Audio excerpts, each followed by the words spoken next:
السلام علیکم۔ ہماری آج کی ویڈیو عورت کا مقام اور احترام کے حوالے سے ہے۔ ویڈیو کو لائک کیجیے اور اپنی قیمتی رائے کا اظہار ضرور کیجیے۔ عورت اگر بیوی کے روپ میں تھی تو فرمایا، خدیجہ اگر تم میری جلد بھی مانگتی تو میں اتار کے دے دیتا۔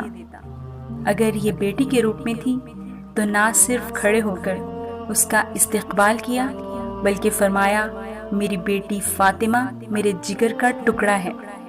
بہن کے روپ میں تھی تو فرمایا کہ بہن تم نے خود آنے کی زحمت کیوں کی؟ تم پیغام بھجوا دیتی، میں سارے قیدی چھوڑ دیتی۔ ماں کے روپ میں آئی تو قدموں میں جنت ڈال دی گئی اور حسرت بھری صدا بھی تاریخ نے محفوظ کی۔ فرمایا گیا، صحابہ کرام کاش میری ماں زندہ ہوتی، میں نماز عشاء ادا کر رہا ہوتا، میری ماں مجھے پکارتی محمد، تو میں نماز چھوڑ کے اپنی ماں کی بات سنتا۔ عورت کی تکلیف کا اتنا احساس فرمایا گیا کہ دوران جماعت بچوں کے رونے کی آواز سنتے ہی قرات مختصر کر دی۔